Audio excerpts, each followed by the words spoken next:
चेहरा। दूर दराज के एक राज्य में एक मंत्री अपने दो जुड़वा बेटियों के साथ रहता था। जुड़वा होने के बावजूद दोनों का स्वभाव एक दूसरे से बिल्कुल अलग था। एक का नाम था काव्या और दूसरी का किमिया। कितना खूबसूरत है आज का दिन और उतना ही खूबसूरत ये नजारा। मुझसे ज्यादा खूबसूरत नहीं हो सकता। हाँ मेरी प्यारी बहना, तुझसे ज्यादा खूबसूरत नहीं है। काव्या बचपन से बहुत ही शांत, सरल और समझदार थी। वही किमिया को अपने रंग रूप पर बहुत घमंड था। वो स्वार्थी और जिद्दी थी। दोनों के 19वें जन्मदिन पर मंत्री ने बहुत बड़ी दावत रखी। सभी राज्य के राजा और उनके परिवार को बुलावा भेजो। इस भव्य दावत में सभी लोग सज धज कर आए थे। काव्या की नजर एक आकर्षक राजकुमार पर पड़ी। किमिया भी उसी राजकुमार को देख रही थी। वो देखो, वो राजकुमार कितने आकर्षक है। हाँ, आकर्षक तो है। राजकुमार तो मुझे ही पसंद करेंगे। क्यों? मुझ में क्या कमी है?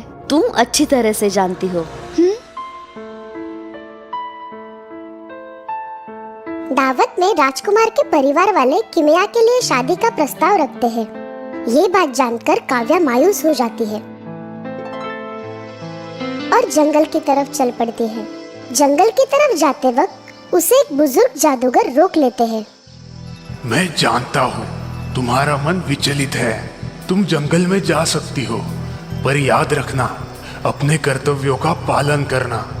कोई भी काम करो, आशावादी आचरण के साथ पूरी मेहनत और ईमानदारी से करो और कभी भी हार मत मानना। काव्या, तुम बहुत समझदार हो। मुझे तुम पर पूरा यकीन है। जंगल में थोड़ी दूर जाते ही उसे एक अजीब सी आवाज सुनाई देती है। हाँ? ध्यान से देखने पर उसे हिलती हुई घास दिखाई देती है जहाँ से आवाज आ रही थी। काव्या घास के पास आकर देखती है। अरे ये क्या? हिरन, तुम इस शिकंजे में कैसे फंस गए? रुको, मैं तुम्हें शिकंजे से बाहर निकालती हूँ। वाह, कितने खूबसूरत हो तुम। बिल्कुल सोने जैसे चमक रहे हो। बहुत बहुत शुक्रिया। हाँ, तुम बोल सकते हो? हाँ, तुम्हारा दयालु आचरण देखकर मैं बहुत प्रसन्न हूँ। अब तुम आगे बढ़ती जाओ। वो आगे जाती है। उस डरावने जंगल में आगे बढ़ते हुए काव्या को अब थोड़ा सा डर लगने लगता है। अरे बाप रे, कितना घना जंगल है। आगे जाकर काव्या को एक हंस जाल में फंसा हुआ दिखाई देता है। अरे ये क्या? तुम इस जाल में कैसे फंस गए? हंस बहुत छटपटा रहा था। शांत रहो, मैं तुम्हें इस जाल से छुड़ाती हूँ। काव्या उस जाल से हंस को बाहर निकालती है। जैसे ही हंस जाल से बाहर आ जाता है, वो अपने खूबसूरत पंख फैलाता है। अब तुम आजाद हो। शुक्रिया, तुमने मुझे जाल से आजाद करवाकर नया जीवन दिया है। हाँ, तुम भी बोल सकते हो। हाँ, तुम बहुत दरिया दिल और निस्वार्थ लड़की हो।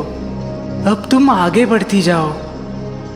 आगे जाकर काव्या को एक बेजान और सूखा हुआ पेड़ दिखाई देता है। अरे, ये पेड़ तो सूख गया है। लगता है इसे पानी की जरूरत है। वो पास की नदी के किनारे जाती है। वहाँ एक घड़ा रखा हुआ था। वो उस घड़े में पानी भरकर सूखे पेड़ पर डालती है। पानी डालते ही पेड़ में जान आ जाती है। हाँ? अरे ये क्या? हाँ? अरे अरे अरे, ये क्या हो रहा है? धन्यवाद, तुमने मुझे पानी दिया। हाँ? तुम भी बोल सकते हो। हाँ। लड़की, तुम बहुत नेक दिल की हो और तुम्हें किसी भी चीज का लालच नहीं है। तुम्हारा दयालु आचरण देखकर मैं बहुत प्रसन्न हूँ और मैं तुम्हें तोहफे के तौर पर कुछ देना चाहता हूँ। जाओ, वहाँ जो नदी है उसमें एक डुबकी लगाओ। ठीक है, जैसी आपकी आज्ञा।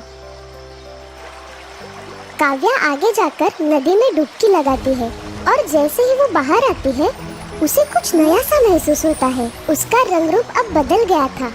वो बहुत खूबसूरत हो गई थी। ये देखिए, लेकिन ये सब कैसे? ये तुम्हारे कर्मों का फल है। मेरा सौभाग्य है कि मुझे आपके दर्शन हुए।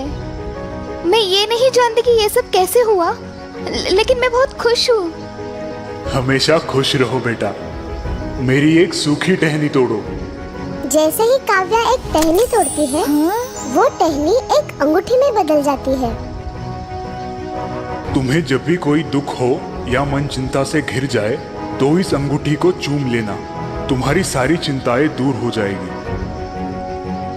वापस आते वक्त काव्या को वही जादुई हंस फिर दिखाई देता है। हंस ऊपर से लेकर नीचे तक हीरे की तरह चमक रहा था। वाह, कितने खूबसूरत हो तुम। तुम बहुत सुलझी और समझदार लड़की हो। मेरा ये पंख अपने पास रखो। तुम्हें जब भी मदद की जरूरत पड़े, इस पंख को हाथ में पकड़कर मुझे याद करना।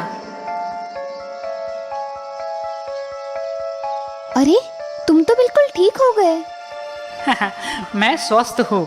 तुम्हारी उदारता और दया से भरा मन देखकर मैं प्रसन्न हो गया हूँ। मैं तो बस अपने कर्तव्यों का पालन कर रही थी। तुम जब भी किसी मुसीबत में फंस जाओ, मुझे आवाज लगाना। मैं तुम्हारी मदद के लिए आ जाऊंगा। काव्या खुशी खुशी वापस जाती है। रास्ते में उसे वो बुजुर्ग जादूगर मिलता है। काव्या, तुम्हारे स्वभाव को देखकर उन्होंने तुम्हें ये उपहार दिए हैं जो जीवन भर तुम्हारे काम आएंगे। अब अपने घर जाओ, सब कुछ ठीक हो जाएगा। काव्या अपने घर वापस आ जाती है। काव्या, तुम इतनी खूबसूरत कैसे हो गई और कहाँ चली गई थी?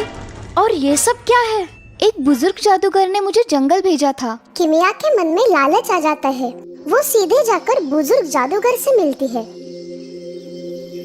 काव्या मायूस थी, इसीलिए उसे जंगल में भेजा था। तुम्हें ऐसी कोई परेशानी नहीं है? नहीं, मैं भी जाना चाहती हूँ जंगल में। ठीक है, तुम जाना चाहती हो तो जाओ, लेकिन याद रखना, जो भी काम करोगी पूरी ईमानदारी से करना। किमिया जंगल में जाती है। बिल्कुल काव्या की तरह उसे भी हिरन मिलता है। मेरी मदद करो, कोई मेरी मदद करो। मैं यह वक्त बर्बाद नहीं करना चाहती हूँ। मुझे जल्द से जल्द और भी खूबसूरत बनना है। वो उसे अनदेखा करके आगे बढ़ जाती है। किमिया आगे जाकर हंस को जाल में फंसा हुआ देखती है, पर वो उसे अनदेखा करती है। आगे जाकर उसे सूखा हुआ जादुई पेड़ दिखाई देता है। तुम वही हो ना जिसने मेरी बहन को पानी में डुबकी लगाने के लिए कहा था? मुझे भी बताओ, कहाँ है वो नदी? मैं भी खूबसूरत होना चाहती हूँ। किमिया की बात सुनकर जादुई पेड़ अपने असली रूप में आता है और किमिया को अपनी शाखाओं से पकड़ लेता है। खूबसूरत? हाँ हाँ, बहुत खूबसूरत बनना चाहती हूँ। तुमने अपनी जिंदगी में ऐसा कौन सा काम किया है जो प्रशंसनीय है? तुमने कभी निस्वार्थ भाव से किसी की मदद की है? किसी का दर्द दूर करने की कोशिश की है? या ऐसा कोई भला काम जिससे किसी का उद्धार हुआ हो? नहीं। लड़की, तुम गलत जगह आई हो। पहले अपने मन से नकारात्मक भाव हटा दो। अपने अपनों से मिलजुल कर रहो। दूसरों के प्रति सकारात्मक दृष्टिकोण रखो। तुम अपने आप खूबसूरत बन जाओगी। किमिया वहां से सीधे अपने घर लौट आती है और अपनी बहन से उसके बुरे बर्ताव के लिए माफी मांगती है। तो दोस्तों, इस कहानी से हमें ये सीख मिलती है कि इंसान का स्वभाव उसे खूबसूरत बनाता है, ना कि उसका रंग रूप।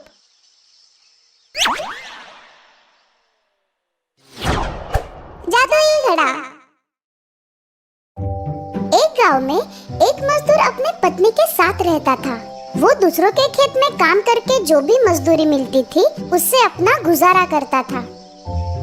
एक दिन वो खेत में काम कर रहे थे। इस साल काफी अच्छी फसल हुई है। इतनी सारी स्ट्रॉबेरीज देखकर मालिक बहुत खुश हो जाएंगे। हाँ, और हमें इनाम भी देंगे। चलो जल्दी स्ट्रॉबेरी निकाल के अपना काम पूरा करते हैं। मालिक आते ही होंगे। दोनों दोबारा काम करने लगते हैं। उतने में ही वहाँ एक चूहा आता है। वो स्ट्रॉबेरीज देख खुश हो जाता है और स्ट्रॉबेरीज खाने लगता है।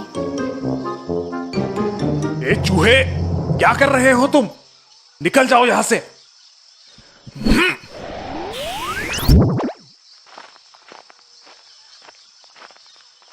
फिर आ गए। तुम ऐसे नहीं मानोगे। रुक रुक, तू मेरी स्ट्रॉबेरीज खाएगा। रुक रुक, आज तुझे नहीं छोड़ूंगा। रुक, भाग मत। रुक रुक रुक, भागता कहाँ है? रुक।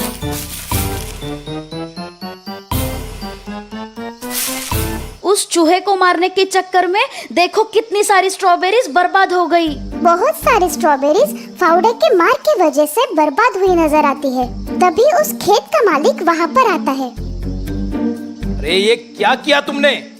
तुमने मेरी सारी स्ट्रॉबेरीज बर्बाद कर दी है। अब तुम्हें कोई मजदूरी नहीं मिलेगी, समझे? तुमने मेरा नुकसान किया है, उसकी भरपाई तुम्हें चुकानी होगी। मालिक गुस्से में वहाँ से चला जाता है। चूहा मजदूर का उदास चेहरा देखकर उस पर हंसने लगता है। अब तू गया काम से। रुक रुक, भागता कहाँ है? रुक रुक, अब कहाँ छुप गए? बाहर आओ। मजदूर के पत्नी का ध्यान अपने पति की ओर जाता है। वो तुम्हारे सिर पर है। ये कैसी आवाज है? लगता है जमीन के अंदर कुछ गड़ा है। कहीं कोई खजाना तो नहीं है ना? दोनों खुश हो जाते हैं और जमीन खोदने लगते हैं। पूरी जमीन खोदने के बाद उसमें से एक घड़ा निकल आता है। हाँ? इसमें कुछ तो होगा। अरे ये तो खाली घड़ा है। लगता है आज का दिन ही खराब है। अब मैं तुझे नहीं छोड़ूंगा। रुक रुक। अब कहाँ जाओगे?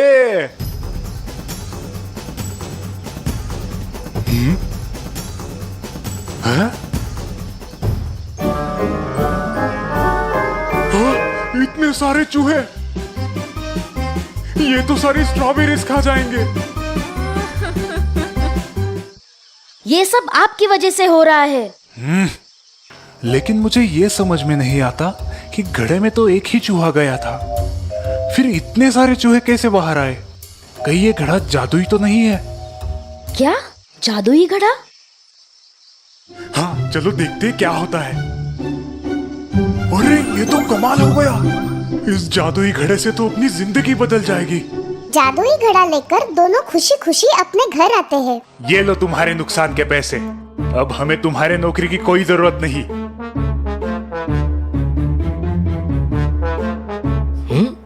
इसके पास इतना पैसा कहाँ से आया? कुछ तो गड़बड़ है, मुझे जाकर देखना होगा। उसी रात मालिक मजदूर के घर जाता है और छुपके से देखने लगता है।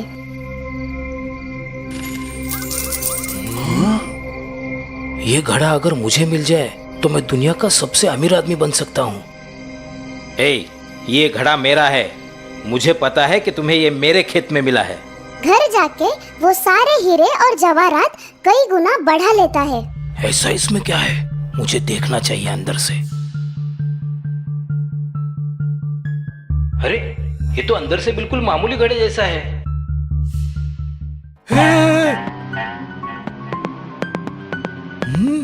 मेरे इतने सारे हमशक्ल।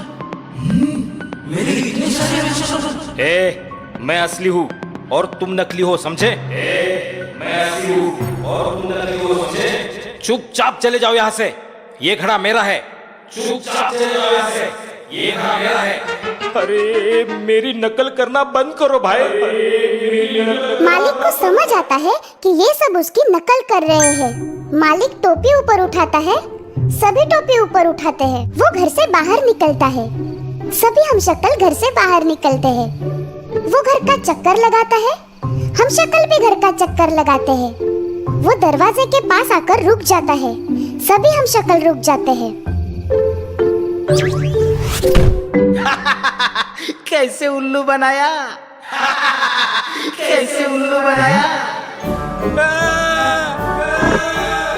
अरे लगता है ये मेरा पीछा ऐसे नहीं छोड़ेंगे। मुझे घड़ा लेके भागना चाहिए।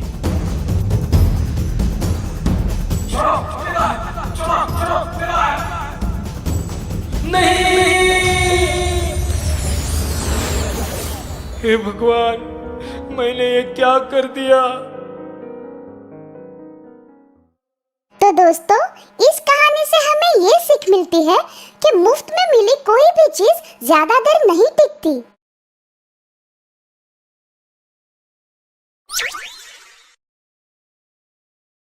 दोस्तों, आपको हमारी स्टोरी कैसी लगी? हमें कमेंट करके जरूर बताइए। इस स्टोरी को लाइक और शेयर करें और हाँ, हमारे चैनल को सब्सक्राइब करना ना भूलें। Thank you.